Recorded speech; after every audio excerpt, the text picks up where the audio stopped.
ോട് പറയട്ടെ, അതേ പെൺമക്കളെ സൂക്ഷിച്ചോ, ആൺമക്കളെയും സൂക്ഷിച്ചോ. ഈ ലോകം വല്ലാത്തൊരു ദുരന്തത്തിലേക്കാ പോകുന്നത്. അതേ കഴിഞ്ഞയാഴ്ച ഞാൻ ഫ്ലൈറ്റിൽ പോരുമ്പോ എനിക്കൊരു മാഗസിന്റെ ഒരു മാസിക കിട്ടി. ഞാനത് വായിച്ചു നോക്കുമ്പോ അതേ ഒരു മുസ്ലിം കുട്ടി എഴുതിയ ഒരു ആത്മഹത്യാ കുറിപ്പാണ് എന്റെ കയ്യിൽ കിട്ടിയത്. നോക്കൂ നിങ്ങൾ, ആ പത്രത്തിന്റെ കട്ടിങ്ങാണിത്. ഇളം മാംസ വിപണിയിലെ ഇരകൾ എന്ന ലേഖനം. ഇളം മാംസ വിപണി, അതേ ചെറിയ ചെറിയ കുട്ടികളെ വേശ്യാവൃത്തിക്ക് ഉപയോഗപ്പെടുത്തുന്നു. ആരാണ് ഈ കുട്ടികൾ? അമേരിക്കക്കാരികളല്ല, ലണ്ടനിലുള്ള മക്കളല്ല. അതേ ലാ ഇലാഹ ഇല്ലല്ലാഹ് പാട്ടുപാടിക്കൊണ്ട് താരാട്ടി നിങ്ങൾ വളർത്തിയ പൊന്നോമന മക്കൾ, അതേ തട്ടമിട്ട കുട്ടികൾ, മുഖമക്കനയിട്ട് കോളേജിൽ പോകുന്ന കുട്ടികൾ, സ്കൂളിൽ പോകുന്ന കുട്ടികളതാ ഏതോ ഒരുത്തൻ പ്രേമം നടിച്ചപ്പോ അവന്റെ മുമ്പിൽ മാറു തുറന്ന് ഫോട്ടോക്ക് പോസ്റ്റ് ചെയ്തു, മാറു തുറന്ന് ഫോട്ടോക്ക് പോസ്റ്റ് ചെയ്തു, തുണി ഉരിഞ്ഞ് ഫോട്ടോക്ക് പോസ്റ്റ് ചെയ്തു. ആ ചെക്കന്റെ കൂടെ കിടന്നു, ശാരീരിക ബന്ധം പുലർത്തി. ആ മനുഷ്യൻ അതൊക്കെ മുഴുവൻ ക്യാമറയിൽ പകർത്തി. ഈ പൊന്നുമോളോട് ദിവസവും അതാ ഈ ചെക്കൻ ഇങ്ങനെ കാണിച്ചു കൊടുക്കും, ഞാനും നീയും തമ്മിൽ ബന്ധപ്പെട്ട ഈ ചിത്രമാണിത്, നിന്റെ മാറിന്റെ ചിത്രമാണിത്, നിന്റെ അരവയറിന്റെ ചിത്രമാണിത്, നിന്റെ കാൽത്തുടയുടെ ചിത്രമാണിത്. ഞാൻ പറയുന്നിടത്ത് കൃത്യസമയത്ത് വന്നിട്ടില്ലെങ്കിൽ ഞാനിത് ഫേസ്ബുക്കിലിട്ട് നിന്നെ നാറ്റിക്കും കേട്ടോ, നിന്നെ ഞങ്ങൾ ഏറ്റവും കൂടുതൽ ഹറാസ് ചെയ്യും കേട്ടോ എന്ന് പറഞ്ഞപ്പോ ഈ പെൺകുട്ടിയതാ ഓരോ ദിവസവും ഉമ്മയുടെ കണ്ണ് വെട്ടിച്ച്, ഉപ്പയുടെ കണ്ണ് വെട്ടിച്ച് ഈ കാമപിശാചുക്കളുടെ കിടപ്പറ പങ്കിടാൻ പോയി പോയി പോയി ഗതിയില്ലാതെയായപ്പോ ആത്മഹത്യ ചെയ്യുന്നു. ആത്മഹത്യ ചെയ്യുന്നതിന്റെ മുമ്പ് എഴുതി വെച്ച കുറിപ്പന്റെ മുസ്ലിമീകളൊക്കെ കേൾക്കണം. വേദനയോടെ അല്ലാതെ അത് വായിക്കാൻ കഴിയുന്നില്ല. അതേ ഈ കുട്ടി എഴുതിയത് കേട്ടോ, എല്ലാവരുടെയും ആഗ്രഹം സർവം ശരിയാവണമെന്നില്ല, സഫലമാകണമെന്നില്ല. അതുപോലെ എന്റെയും, എനിക്ക് ഭ്രാന്താണ്, അല്ലെങ്കിൽ ഞാൻ ഇങ്ങനെ ആവില്ലല്ലോ, എനിക്ക് വേണ്ടി ദുആ ചെയ്യണേ. ആ കുട്ടി നല്ല അറബി അക്ഷരത്തിൽ, വെടിവെട്ട അക്ഷരത്തിലായി എഴുതിയിരിക്കുന്നത്, എനിക്ക് വേണ്ടി ദുആ ചെയ്യണേ, തെറ്റുകൾ പൊറുത്തു തരണേ, ഖബറിലെ ശിക്ഷ എനിക്കുണ്ടാവല്ലേ. ഇത് വെച്ച് ആത്മഹത്യക്ക് ശ്രമിച്ച പൊന്നുമോളെ, പ്രിയപ്പെട്ട മോളെ, നിന്നോടാരാ അവന്റെ കൂടെ പോകാൻ പറഞ്ഞത്? അവന്റെ കയ്യിൽ ഈ ചിത്രങ്ങൾ കിട്ടിയത് മോളെ നീ നിന്റെ മാറ് കാണിച്ചു കൊടുത്തിട്ടല്ലേ, അവന്റെ കൂടെ നിന്റെ ബ്ലൗസ് അഴിച്ച് നീ കിടന്നു കൊടുത്തിട്ടല്ലേ, അവന്റെ കൂടെ ശരീരം പകുത്തു കൊടുത്തിട്ടല്ലേ. എവിടെ നിന്നാ ഉമ്മമാരെ ഇത് പഠിച്ചത്? ആരാണിത് മനസ്സിലാക്കിയത്? ആരാണ് നിന്റെ ഉത്തരവാദികൾ? സർവ്വ കുട്ടികളുടെയും കൈകളിലതാ സർവ്വ സംവിധാനങ്ങളുമുള്ള മൊബൈലുകളുണ്ട്, നെറ്റ് സൗകര്യങ്ങളുണ്ട്, വീടുകളിലതാ TV ഉണ്ട്, സിനിമകളുണ്ട്, സീരിയലുകളുണ്ട്. നിരന്തരമായിട്ടത് കുട്ടികൾ ഉപയോഗപ്പെടുത്തുകയാണ്. അതേ അവർക്ക് പടച്ച റബ്ബിനെ കുറിച്ച് പേടി കൊടുത്തിട്ടില്ല. അതേ കുട്ടികൾ 5ാം ക്ലാസ് വരെ കയറിയാൽ മദ്രസയിൽ പോകും. അത് കഴിഞ്ഞാൽ പിന്നെ എന്റെ കുട്ടിക്ക് ട്യൂഷനാണ്, സ്കൂളിൽ പരീക്ഷയാണ്, അവന് പ്രത്യേകം കോഴ്സുകളാണ്. അതുകൊണ്ട് പിന്നെ ഒരൊറ്റ മതം പറയുന്ന സ്റ്റേജിലേക്കും പിന്നെ ആ മോനെ കാണില്ല, ആ മോളെ കാണൂല. അങ്ങനെ ടീനേജുകാര്, കൗമാരപ്രായത്തിലുള്ള പെണ്ണുങ്ങൾ, കുട്ടികൾ, ആൺകുട്ടികളൊക്കെ വളരെ മോശത്തിലേക്ക് പോകുന്നു. പടച്ച റബ്ബിനെ അവര് ഭയപ്പെടുന്നില്ല. ഉമ്മ ഉറങ്ങിയോ എന്നാണ് നോക്കുന്നത്, ഉപ്പ ഉറങ്ങിയോ എന്നാണ് നോക്കുന്നത്.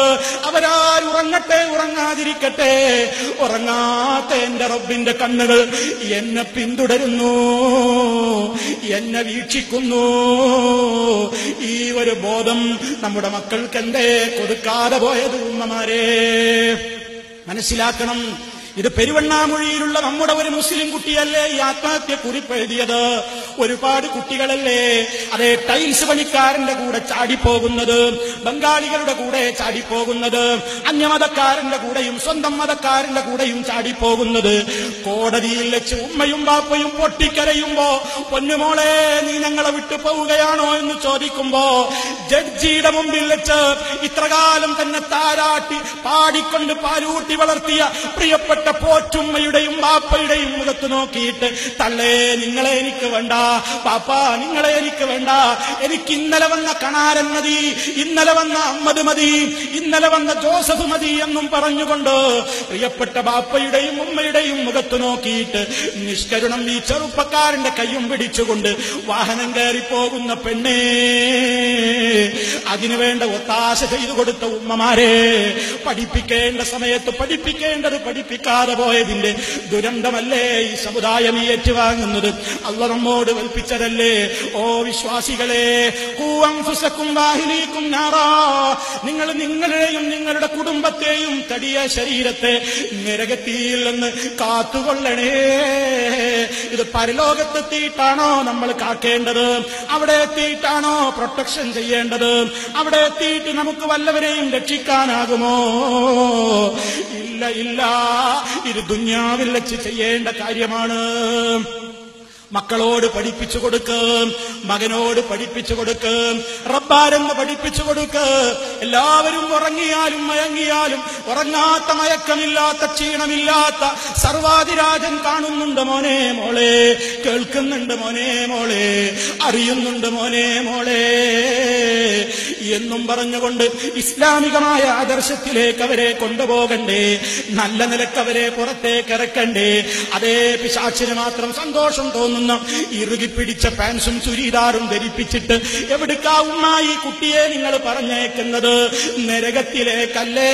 കസിയാത്തുൻ അരിയാത്തുൻ മായിലാത്തുൻ മുമീലാത്തുൻ റൂസുഹുന്ന കാസ്നിമത്തിൽ ബുഖ്തിൽ മായില ലാ യദ്ഖുൽനൽ ജന്ന വലാ യജിദിന റീഹഹാ. വസ്ത്രം ധരിച്ചിട്ടുണ്ടോ എന്ന് ചോദിച്ചാ ഉണ്ട്, ഇല്ല എന്ന് പറഞ്ഞാലില്ല.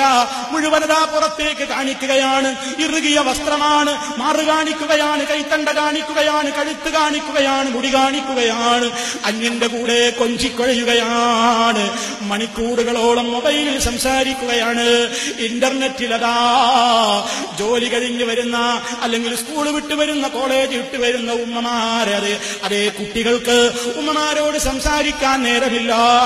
അവൻ മറ്റു പലരോടും ചാറ്റ് ചെയ്യുന്നു. സ്വന്തം വീട്ടിലെ ഉപ്പയുമായി സംസാരിക്കാൻ നേരം വേണ്ടേ? മണിക്കൂറുകളോളം അവൻ പലരുമായും ചാറ്റിങ്ങിലാണ്. ഇങ്ങനെ ചാറ്റിങ്ങിൽ പെട്ട് ചീറ്റിങ്ങിൽ അകപ്പെട്ടു പോയ, ചതിക്കുഴികളിൽ പെട്ടുപോയ എത്രയോ ആളുകളില്ലേ? ശ്രദ്ധിച്ചാൽ നല്ലത്. അല്ലാഹുവിന്റെ കാവലുണ്ടാകണം, അതിനുവേണ്ടി ദുആ ചെയ്യണേ. പടച്ച റബ്ബിന്റെ കാവലാവേണ്ടത്. ഈ സ്നേഹം നഷ്ടപ്പെടുമ്പോഴാണ് ഭാര്യാഭർത്താക്കൾ തമ്മിൽ തല്ലുന്നത്. അതല്ലേ ഒരു ഭർത്താവെന്ന് പറയുന്ന ഒരുത്തൻ അവന്റെ ഭാര്യയെയും കുട്ടികളെയും അതാ പുഴയിലെറിഞ്ഞ് കൊന്നത്, ആ കുട്ടികൾ ശ്വാസം മുട്ടി വെള്ളം കുടിച്ച് മരിക്കുന്നത് ഈ കാട്ടാളനായ ഭർത്താവെന്ന് പറയുന്ന കെലിമ ചൊല്ലിയ മാപ്പിള നോക്കി നിന്നില്ലേ? എന്തൊരു മൃഗം പോലും ചെയ്യാത്ത, നാണമില്ലാത്ത ഏർപ്പാട്. ആരായതിന്റെ പിന്നിൽ? അതുകൊണ്ട് റബ്ബിനെ കുറിച്ചുള്ള ബോധവൽക്കരണമല്ലാതെ മക്കള് നന്നാവൂല, ഭർത്താവ് നന്നാവൂല, ഭാര്യ നന്നാവൂല. ആർക്കും മാറ്റം വരും ബോധവൽക്കരണം കിട്ടുമ്പോ, റബ്ബിന്റെ തൗഫീക്ക് കിട്ടുമ്പോ.